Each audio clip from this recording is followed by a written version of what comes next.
Old pressure builds up in the tank and it overwhelms them. Usually they stall out even if you get it started. It's like a giant garage door. Guns around. Well, happy holidays. 6:30, got a lot to get to today. How's everybody this morning? So this week's code of conduct is to speak and act supportively of ECI as a company and as our workers. It's an important code item for us. Some news. Today, another week without a reportable injury. We did have one minor hand injury this week, but it was just first aid. Just a reminder about hand placement when they were cutting, doing any grinding with circular wheels and things like that, making sure guards are in place and just looking out for that potential energy. Just keep an eye out for that, this time of year. It's really, really important, really focus on what we're doing. So 83 days, we're getting there at our 145 day was our 2017 record, so hopefully we can continue this trend and get into 2018 with a nice clean record. So this week, I just wanted to kind of highlight an accident that occurred in Vermont. We lost a fellow operator, you could say, at the Burke Mountain. A guy operating a snowcat rolled over a snowcat, and there's two people in the snowcat. One survived and one died. The one that passed away, unfortunately, wasn't wearing a seatbelt. And it's pretty one of the biggest causes to the accident. So he got thrown from the vehicle. So I really just wanted to stress this meeting to kind of learn from previous mistakes. It's just how important seatbelts are, even if it's in a vehicle or operating heavy equipment. If a seatbelt is available to you, use it. All right. These things are life-saving equipment. It's simple as stuff just to put your seatbelt on because you just never know. In a vehicle, you might have all the trust in yourself, but you never know what's going to happen to that. All the vehicles around you, surrounding vehicles could hit you and create a very dangerous situation. And then again, with our heavy equipment, rollover protection cages. The only thing that's going to keep you in that raw system is wearing your seatbelt. So working on slopes, working on anything terrain, if you're not quite comfortable with what you're doing, throw in that seatbelt. Look out for your fellow coworkers. If you see someone not wearing a seatbelt, just, hey, remember seatbelts, Remember that fatality we just talked about. Could have saved his life just wearing a seatbelt. That's how sad and how tragic some of these accidents can be. And we've had a couple rollovers in the last couple of years. And again, the only reason why we didn't make the news is we had our guys wearing seatbelts. So it's a good little reminder, wear your seatbelts out there. Anything to add to that? If not, happy holidays. I'll pass it over to Ken. I'll say that it can also affect how well you can control your vehicle. If it starts to get too rough or you're in a situation where you're out of control, you're going to have less control if you're not confined in your seat.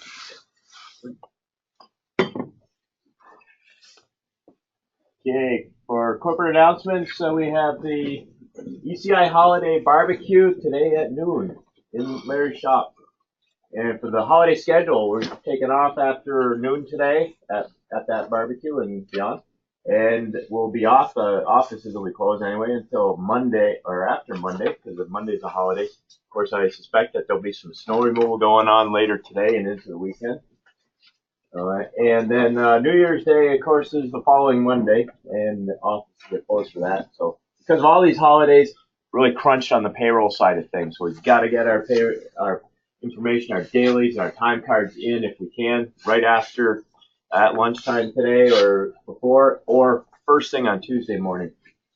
And also we have the insurance cards here in the box. So if you need one, or you will need one, so make sure you grab one for the vehicle you operate. And the safety meeting, we're going to start to shift to next week since it's been so dark early. It'll shift to 6:45 next week until the daylight starts to come back. It's kind of the end of the year and the slower time when things are going to get even colder in the morning. So we'll get started 15 minutes later next week.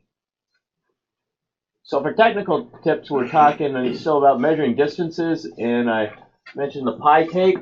And pi tape is a tape measure that's scaled to 3.14159. It goes out. Remember, pi is one of those numbers that goes forever.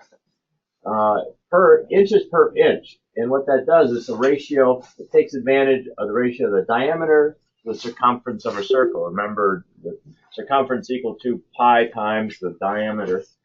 And so they calibrate that tape that way so you can get a direct measurement of the diameter of a pipe or any kind of cylinder by reading the tape. And it's either sometimes graduated in hundredths of an inch or fraction increments. And a little more I wrote about this, I think. And then it's particularly useful when you're not able to access the end of the pipe. Obviously, this guy could go right across the end. But if it's a long pipe, you can't do it. And I have one here. You'll see that that has a regular inch scale on one side, and then has the increments here. So to go, you can see it's a long. That's 1 inch diameter. Well, that's really, if you measure it, it's 3.14159 something inches, and that's just because it's meant to take when you wrap around something like where it lines up with the 0, say to the 2, that's exactly a 2-inch diameter. So it's particularly useful, measuring the pipe or measuring any kind of cylinder like the coffee cup.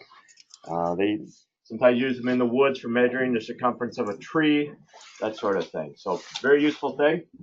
This is an EJ Prescott, because obviously pipe suppliers would frequently have these products, and I don't know if they give them away. I suspect they give them away, so they're little trinkets with their name on it. So if you're in there and you don't have one, ask them about it.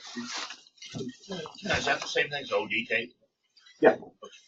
Well, there are different kinds that are more calibrated and specialty measuring things. This is like measuring tape versus the high precision instruments. They do have some, and maybe we'll go over next week, just that use verniers and stuff that get really high degree of accuracy. But this is just a quick one, and it actually is pretty accurate, as you can see. When you have 1 inch of diameter being that much length, that gives you quite a bit of accuracy there. So for projects this week, we're highlighting the State House walkway reconstruction. This included full depth excavation, sub-base installation, paving of 4 inches of base and top. And this was, right in front of the state capitol. So due to the congestion of the pedestrian traffic, tour buses, and parking, this job was very challenging. And the client was the State of Vermont Department of Buildings and General Services. The project was awarded late in the year in October, and we had to complete it around Thanksgiving before the plants closed and everything. So right there in the governor's front yard, and the governor and the legislatures. It's interesting, they decided to use asphalt instead of something, decorative concrete. But it's also good, right? It's our tax dollars at work. So, cool job, very high profile, highly visible job for us. So this is from the photo archives back at the Air National Guard in South Burlington over across the airport back in 2009, November, and we're installing some of these stormwater detention systems, underground systems. Look like basically doghouses with crushed stone, give the volume of capacity underground, usually under parking lots, so that you don't have to have a separate detention pond. Kind of a cool thing there. And that's it. So we're going to have hams and paychecks given out downstairs. We're going to do the checks downstairs? Yep. And don't just throw your checks in the wastebasket, because it's not just the stuff. Or if you do, just hand it back to me. Yeah. Somebody will be there collecting them.